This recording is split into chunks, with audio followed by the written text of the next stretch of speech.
নমস্কার সবাইকে, আমার রান্নার চ্যানেলে তোমাদের সকলকে জানাই স্বাগত। আজকের রেসিপি ভালো লাগলে চ্যানেলটা প্লিজ সাবস্ক্রাইব করে দিও, পাশে থাকা বেল আইকনটা প্রেস করে দিও যাতে আমি যখন ভিডিও দেব খুব সহজেই তোমাদের কাছে ভিডিওটা পৌঁছে যায়। তোমাদের করা একটা লাইক আর সাবস্ক্রাইব আমাকে পরবর্তী ভিডিও তৈরি করতে অনেকটা মোটিভেট করে। আজকের ভিডিওটা খুব স্পেশাল, বিশেষ করে যারা বাঙালি রান্না ভালোবাসো তাদের জন্য তো অবশ্যই, কারণ আজ তোমাদের সাথে শেয়ার করব অনুষ্ঠান বাড়ির মতো স্বাদের পটল চিংড়ি। গরম ভাতের সাথে অনুষ্ঠান বাড়ির মতো স্বাদের পটল চিংড়ি হলে কিন্তু আর কিছুই লাগে না। আজ কিভাবে একদম পারফেক্ট পটল চিংড়ি তৈরি করবে তার টিপস শেয়ার করব। মাছ ভাজা থেকে শুরু করে পটল ভাজা এবং মশলা কষানোর আসল পদ্ধতি সবই থাকছে আজকের ভিডিওতে, তাই স্কিপ না করে অবশ্যই ভিডিওটা শেষ অবধি দেখার অনুরোধ রইল।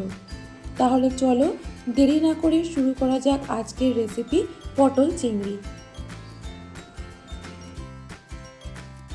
পটল চিংড়ি বানানোর জন্য আমি এখানে 150 গ্রাম চিংড়ি মাছ নিয়েছি। প্রথমে চিংড়ি মাছ ভালো করে ধুয়ে পরিমাণ মতো নুন ও হলুদ দিয়ে ভালো করে মাখিয়ে 5 থেকে 6 মিনিট রেখে দিতে হবে। এরপর পটল ভাজার জন্য কড়াইতে পরিমাণ মতো সরষের তেল দেব। তেল গরম হয়ে গেলে প্রথমেই দেব সামান্য নুন, তাহলে পটল দেওয়ার পর আর তেল সামনের দিকে ছিটে আসবে না। তারপর দিয়ে দেব কেটে রাখা পটল, সামান্য হলুদ গুঁড়ো দেব। গ্যাসের ফ্লেম মিডিয়ামে রেখে পটলগুলো ভালো করে ভেজে নিতে হবে। পটল চিংড়ির পটল এইভাবে একটু খোসা রেখে অর্ধেক টুকরো করে কেটে নিয়েছি। পটল ভাজতে একটু সময় লাগে, তাই সময় নিয়ে পটলগুলোকে ভাজতে হবে। পটলগুলো ভালো করে ভাজা হয়ে গেলে একটা পাত্রে তুলে নেব।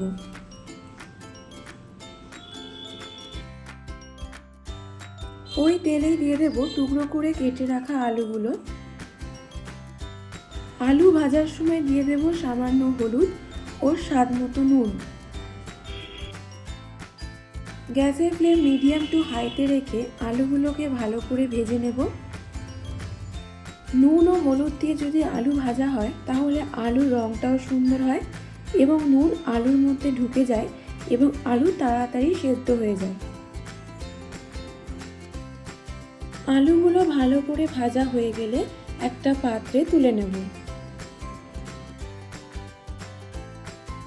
এরপর যেটুকু তেল অবশিষ্ট আছে ওই তেলেই নুন হলুদ মাখিয়ে রাখা চিংড়ি মাছগুলো দিয়ে গ্যাসের ফ্লেম মিডিয়াম টু হাইতে করে দিয়ে মিনিট 2 চিংড়ি মাছগুলো ভেজে নেব। আমি এখানে চিংড়ি মাছের খোসা ছাড়াইনি, কারণ খোসার ভেতরে থাকলে চিংড়ি মাছ ভাজলে নরম থাকে, খোসা ছাড়িয়ে দিলে চিংড়ি মাছ ভাজলে শক্ত হয়ে যায়। তোমরা চাইলে চিংড়ি মাছের খোসা ছাড়িয়েও রান্না করতে পারো।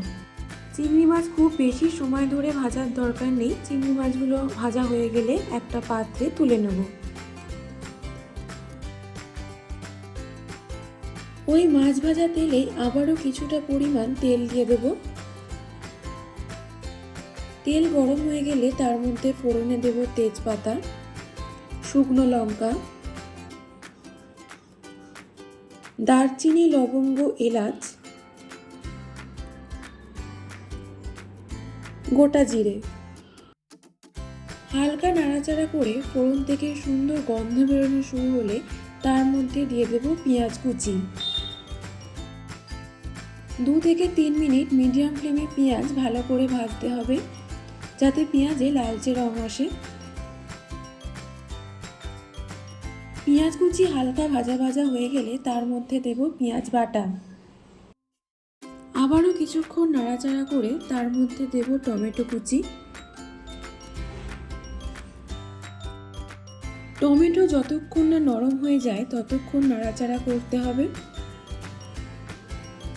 কিছুক্ষণ নাড়াচাড়া করে টমেটো নরম হয়ে এলে দিয়ে দেব রসুন বাটা, আদা কাঁচা লঙ্কা বাটা।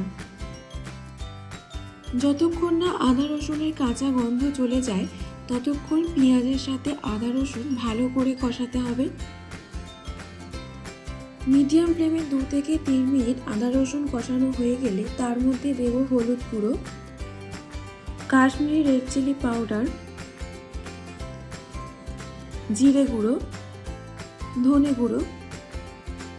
সব কিছু দিয়ে মশলা ভালো করে কষাতে হবে। সামান্য জল দিয়ে দিয়ে মশলা কষাবো যাতে মশলা পুড়ে না যায়।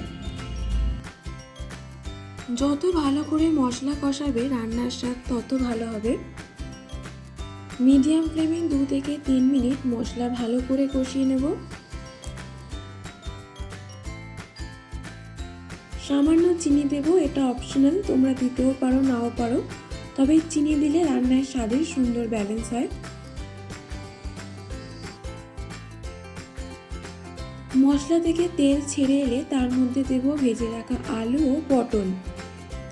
মশলার সাথে আলু আর পটল ভালো করে কষিয়ে নেব। আলু ও পটল ভালো করে কষানো হয়ে গেলে দিয়ে দেব পরিমাণ মতো গরম জল। গরম জল দিয়ে সব কিছু ভালো করে মিশিয়ে নিয়ে গ্যাসের ফ্লেম লোতে রেখে মিনিট 3-4 রেখে দেব। ফুটে উঠলে দিয়ে দেব ভেজে রাখা চিংড়ি মাছ। হালকা হাতে নাড়াচাড়া করে ঝোলের সাথে মাছগুলো কিছুক্ষণ ফুটতে দেব। সব শেষে গ্যাস অফ করে ওপর থেকে গরম মশলা ছড়িয়ে ভালো করে মিশিয়ে 2 থেকে 3 মিনিট স্ট্যান্ডিং টাইমে রেখে নামিয়ে নিলেই রেডি পটল চিংড়ি। আশা করি রেসিপিটা তোমাদের ভালো লেগেছে। গরম ভাতের সাথে তোমরা অবশ্যই একবার ট্রাই করো। আমাকে কমেন্ট বক্সে লিখে জানিও তোমাদের কেমন লাগলো। ভালো লাগলে লাইক, শেয়ার ও সাবস্ক্রাইব করতে ভুলবে না। যারা আমার চ্যানেলটা সাবস্ক্রাইব করে আমার পাশে আছো তাদের অসংখ্য ধন্যবাদ। আর যারা এখনও সাবস্ক্রাইব করোনি তাদের সাবস্ক্রাইব করার অনুরোধ রইল। আবার দেখা হবে নতুন একটা রেসিপি নিয়ে। ততক্ষণ সবাই ভালো থেকো, সুস্থ থেকো আর সবাইকে ভালো রেখো।